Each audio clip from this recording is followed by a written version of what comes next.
Hi everyone.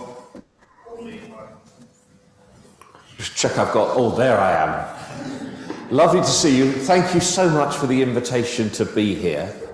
I was thinking about what I might say in the all-age part of the service, and I need to let you know, first of all, that I've very recently, over the summer, retired. And as a result, I'm still trying to work out what patterns and structure my life ought to have. And I've not figured it out yet, so you're all far too young, I can tell, to be able to give me any advice about this, but just in case any of you know the answer, I'd be very grateful to hear it. But for the time being, I've had to put being retired on the very long list of things that I'm not very good at. But that's okay, because there are three things, if I say it myself, that I am good at. The first thing I'm good at is eating. In fact, you were saying I've come a long way this morning. I heard there was cake. I reckon I'm county standard when it comes to eating. That's pretty good, isn't it? And then the second thing that I feel I'm good at is sleeping. And there, I feel I'm national standard, okay? But the thing I'm best at is getting lost. And there I'm Olympic standard. If they gave gold medals for losing yourself, I'd have one. I used to have a recurring dream where I was on my way to take a service I'd not been to, at a church I'd not been to before. 10 o'clock, I'm on the ring road and can't find my way. 10:30, I'm still on the ring road. 5 to 11, still on the ring road. 11 o'clock, the congregation has started the service without me. They're lost in wonder, love and praise. I'm just lost. So that's, and I've got to tell you the truth, this is a skill that I've inherited from my mother. Now, my mother used to live just inside the M25. In order to go anywhere from where she lived, she really needed to go on that motorway that goes all the way around London. She would never go on it in the car if she was driving, because she was scared if she got onto it, she'd never get off it. And she would go round and round and round in circles until she ran out of petrol. So we're like that side of our family. We're good at being lost. And I showed a propensity for this particular skill at a very young age. I must have been 4, maybe 5. And my parents took us on holiday to Woolacombe Sands. I know I was very young because my brother, who's younger than me, was still in nappies.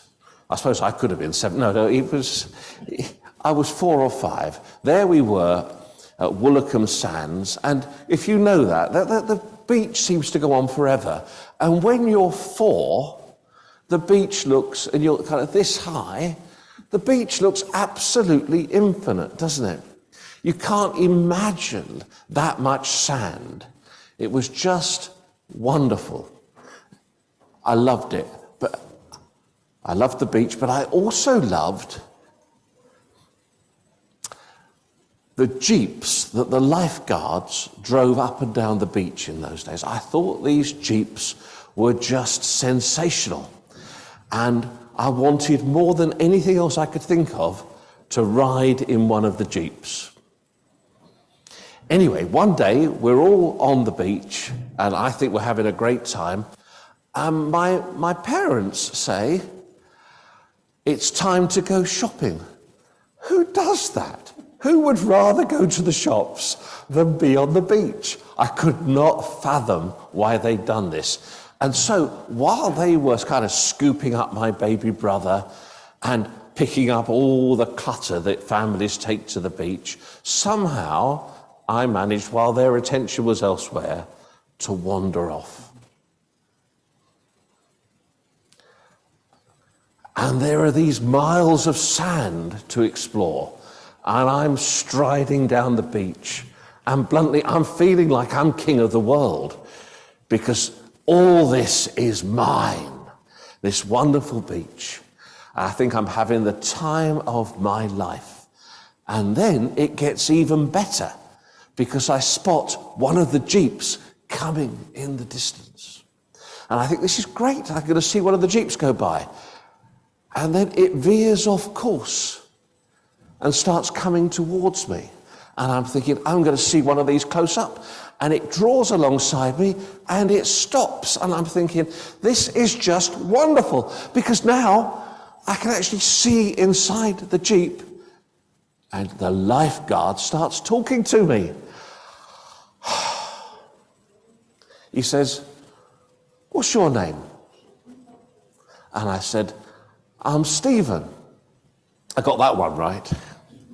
And then he said, what's your next name? I said, "Finnemore." 2 out of 3. I was on a roll with these questions, Josh. And then he asked me a third question. He said, "Stephen, where are your parents?" Okay, well, 2 out of 3 wasn't bad. I didn't know where my parents were. And then he asked me another question. He said, "Would you like to ride in the Jeep?" Well, I thought, he's a stranger, but he's a lifeguard, he's official, and I really want to ride in the Jeep. So I said yes. Next thing I know, I'm in the Jeep, riding along all this sand with the lifeguard. And I'm thinking, I was king before, I'm emperor now, you know. This is just all my dreams coming true at once. And then he picks up the microphone, because there's a loudspeaker on top of his Jeep. And he's speaking into it and he's saying, "Will the parents of Stephen Finnemore please come to the Jeep?" Well, what a nice man. He must have known that my parents knew how much I wanted to ride in the Jeep, and he's invited them to see it happening so that they can be pleased for me as well. And the next thing I see is my father running towards the Jeep. But he's not looking very pleased. I think he was so relieved that he'd found me that I got away with it. You see, I was lost. I didn't know it at the time, but I was lost. And the lifeguard found me and then took me back to the place where I belonged, to the place where I was loved, to the place where I was safe and secure. And this reminds me of stories that Jesus told about things that were lost. Do you remember he told a story about a lost son, and a story about a lost coin, and a story about a lost sheep?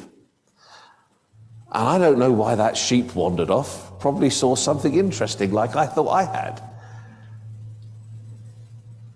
But the Good Shepherd leaves everything behind to find that one sheep that had gone astray.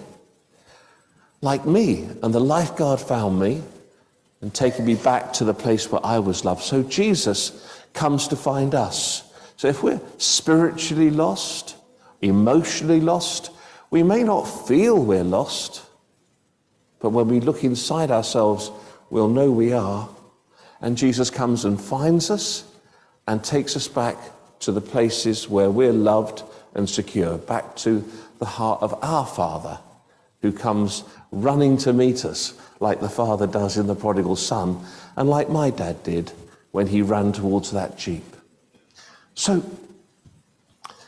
we all need to think about the extent to which we find ourselves lost, and we need to be found by our great God and brought to the place where we're loved and secure.